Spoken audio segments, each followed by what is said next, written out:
बिस्मिल्लाहिर्रहमानिर्रहीम। पैगम्बर अलैहिस्सलाम ने हज़रत अली को मुखातिब करके इरशाद फरमाया, मन कुन्तु मौलाहु फालियुल मौलाहु।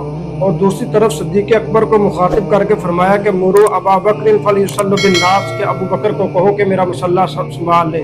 इसके अलावा पैगम्बर अलैहिस्सलाम ने सिद्दीक़ अकबर के बारे में कई इरशादात फरमाए थे और इसके अलावा कई कामों में ऐसा इशारा किया था जो वाज़े सिद्दीक़ अकबर की खिलाफत पर दलालत करते हैं।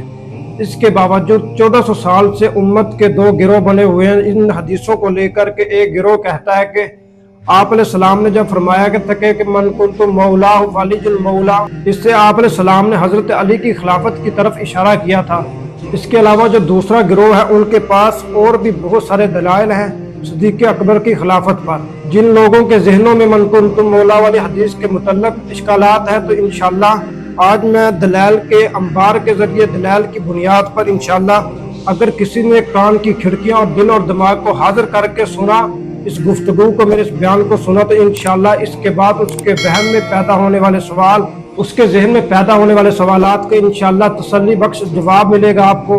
अफजलुल बशर बादल अंबिया सिद्दीक़ अकबर की खिलाफत के बारे में उसके जहन में, उसकी सोच में इंशाअल्लाह किसी किस्म का सवाल या अशगाल या इस किस्म का कोई भी प्रोपोगंडा इंशाअल्लाह उसके जहन में आज के बाद सवाल नहीं उठाएगा।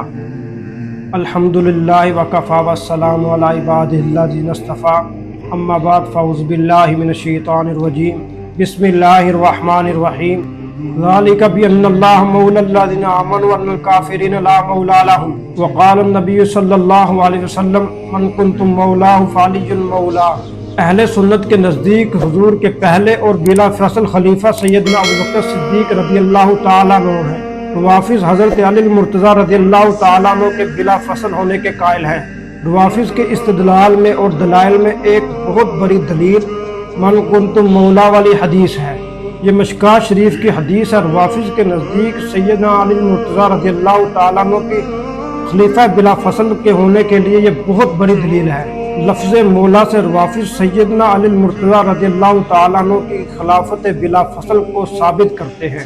गुफ्तगू बहुत ही बरीक बीन है। अगर आप अभी फारिग नहीं हैं, अभी आप कहीं मसरूफ़ हैं, तो अभी इस वीडियो को ना देखें, बल्कि फारिग होकर अपने दिमाग को, अपने दिल को, अपनी सोच को हाजिर करके आपने इस गुफ्तगू को समाअत फरमाना है।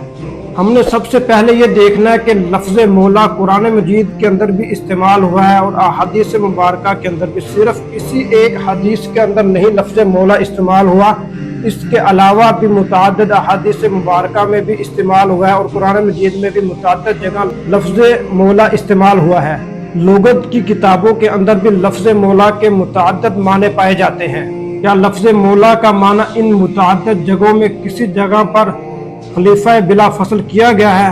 खलीफा बिला फसल तो दरकिनार मुतलक खिलाफत में नजर नहीं आएगा।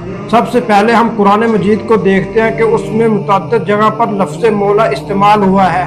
वहाँ पर लफ्ज़ मौला से क्या माना मुराद लिया गया है। सूरत तहरीम के अंदर अल्लाह ताला इरशाद फरमाते हैं, इन्नल्लाह हुवा मौलाहु व जिब्रील व सालिहुल मुमिनीन, बेशक अल्लाह ताला जिब्राइल और साले मोमिनीन हुजूर के मौला है। अगर यहाँ पर लफ्ज़ मौला का माना खलीफा बिला फजल करे तो माना होगा अल्लाह हुजूर के खलीफा है, जिब्राइल हुजूर के खलीफा है और मोमिनीन नेक बंदे हुजूर के खलीफा है। दुनिया जहान में सहाबा का दुश्मन, दीन का बागी उल्टा तो लटक सकता है, लेकिन दलाल की बुनियाद पर लफ्ज़ मौला से खिलाफत बिला फसल नहीं साबित कर सकता।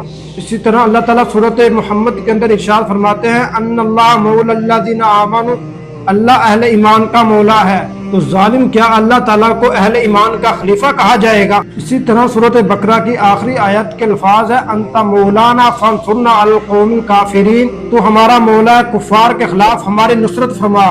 तो क्या अल्लाह ताला हमारे खलीफा बिला फसल बनेंगे। इनमें से किसी भी मौला का माना खिलाफत बिला फसल तो दरकिनार मुतलक खिलाफत भी साबित नहीं कर सकते। इसी तरह अगर कुरान मजीद के बाद अहादीस मुबारका की तरफ बढ़े, मिशकात शरीफ सफ़ा नंबर 293 किताबुल इतक में रिवायत आती है, हुजूर ने हजरत ज़ैद से फरमाया, अंत अखूना व मौलाना, ए ज़ैद तो हमारा मौला है और हमारा भाई है। हजरत ज़ैद तो किसी भी वक्त खलीफा नहीं रहे। इसी तरह अगर आप अरबी लुगत की किताबों की तरफ बढ़े तो अल मुंजबिद अरबी लुगत की मशहूर और मारूफ किताब है। इसके 1021 सफ़ा पर लफ्ज़ मौला के बहुत सारे माना लिखे हुए हैं। ان میں ایک معنی دوست، ایک معنی پڑوسی، ایک معنی چچا زاد بھائی، ایک معنی دماد، ایک معنی غلام، دیگر معنی بھی لکھے ہوئے ہیں، لیکن کوئی معنی بھی خلیفہ یا خلیفہ بلا فصل نہیں ہے۔ ہمارے محاورات میں لفظ مولا استعمال ہوتا ہے، جیسے ہم کہتے ہیں مولانا، اس کا مطلب یہ نہیں ہے کہ اب وہ مولانا اس کہنے والے کے خلیفہ ہیں۔ اب اگر یہاں پر لفظ مولانا سے خلیفہ یا بلا فصل خلیفہ مراد لے تو ہر محلے کے اندر، ہر گھر میں، ہر بستی میں، ہر گاؤں کے اندر آپ کو خلیفہ نظر آئے گا۔ آپ صحابہ کے دشمن اور دین کے غدار، دین کے باغی، دین کے دشمن کو عبرت کا نشان بنا کر یہ بتا دیا ہے، دین کے دشمنوں کے دلوں کے اوپر میں نے ضرب لگا دی ہے کہ 1400 سال کے بعد آج بھی یہ خلافت کو برقرار رکھے ہوئے ہیں۔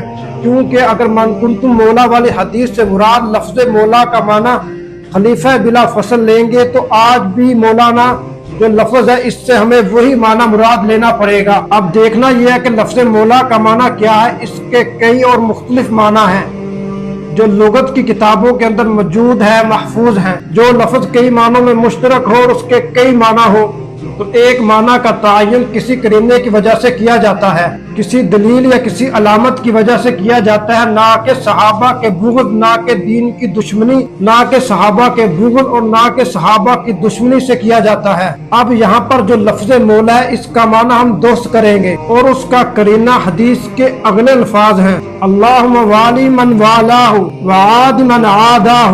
یہاں پر لفظ وال اور عاد ایک دوسرے کے مقابل ہیں، وال ولایت سے، عاد عداوت سے۔ ولایت اور عداوت ایک دوسرے کے مقابل آئے ہیں، عداوت کی ضد محبت ہوتی ہے، یہاں ولایت محبت کے معنی میں ہے، دوستی کے معنی میں ہے۔ تو اس کا اگلا حصہ حدیث کے لفظ مولا کا معنی تعین کر رہا ہے کہ مولا کا یہاں پر معنی دوست ہے۔ جب مولا کا معنی ہم دوست کریں گے تو قرآن کا معنی بھی ٹھیک ہو جائے گا، حدیث کا معنی بھی ٹھیک ہو جائے گا اور لغت سے بھی ہمیں صحیح معنی ملے گا۔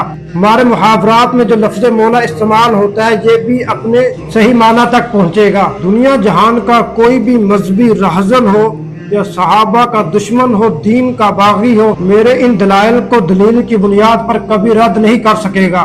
صحابہ کا دشمن لفظ علی کو استعمال کر کے انشاءاللہ اپنے خباثات کو کبھی نہیں چھپا سکے گا۔